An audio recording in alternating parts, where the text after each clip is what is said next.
17 years اس کی age تھی. آج 17 سال کے بچے کو ہم کیا سمجھتے ہیں؟ ہماری بچہ ہو تو 17 سال کے ہم کہتے ہیں نہیں تمہیں کچھ نہیں پتا،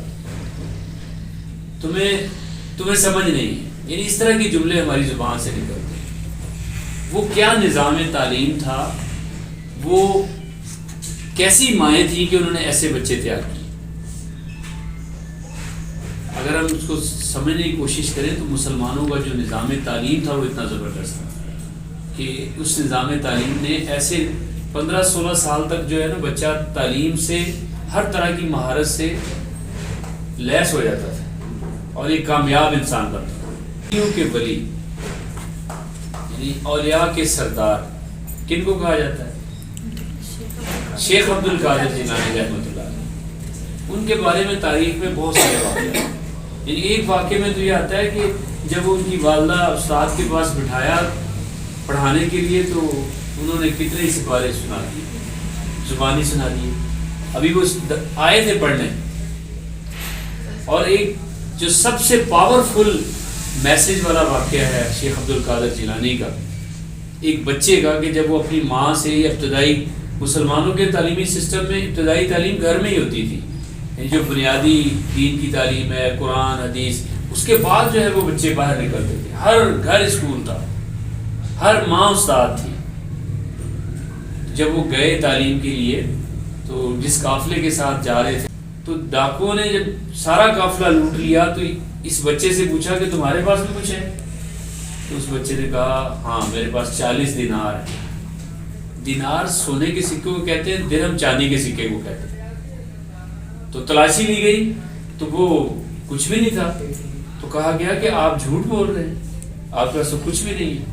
انہوں نے کہا نہیں، میری ماں نے مجھے بتایا کہ جھوٹ نہیں بول، کچھ بھی ہو جائے جھوٹ نہیں بول، اس لیے آپ نے پوچھا تو میں نے بتا دیا. تو انہوں نے کہا کہ بتائیں کہاں. پھر انہوں نے اپنے لباس میں سے نکال کے وہ 40 دینار جو ہیں وہ دیے. اور اس کردار کا اتنا اثر ہوا بچے کے کردار کا کہ وہ تائب ہو گئے ڈاکو اور سارا لوٹا ہوا مال واپس کر. یہ کردار کی قوت ہے. یہ کس نے ڈیولپ کی؟ ماں نے. ہم سمجھتے ہیں نا بچہ سویا ہوا ہے اس کے سامنے ہم بات کر رہے ہیں. جو بچوں کے ماہرین ہیں وہ کہتے ہیں سوئے ہوئے بچے کے سامنے بھی آپ ایسی بات نہ کریں، کیونکہ برین جو ہوتا ہے وہ کام کر رہا ہوتا ہے، وہ اسٹوریج کر رہا ہوتا ہے.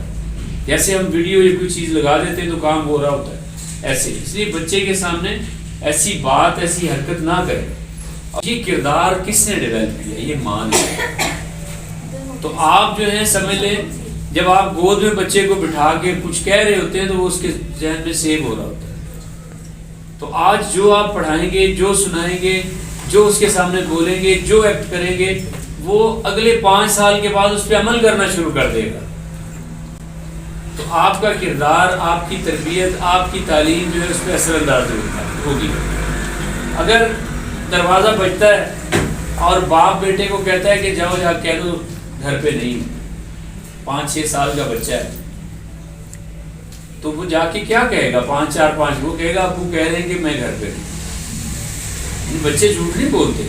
اگر ہم اچھی تربیت کریں گے تو ہمیں اچھی چیز ملے گی. اگر بری تربیت کریں گے یعنی اس کو نہیں ٹوکیں گے. جج نے ایک مجرم کو جو اس نے ڈاکہ ڈالا تھا اور قتل بھی کیا تھا اس کو پھانسی کی سزا دی. تو اس نے کہا کہ پہلے میری ماں کو سزا دی.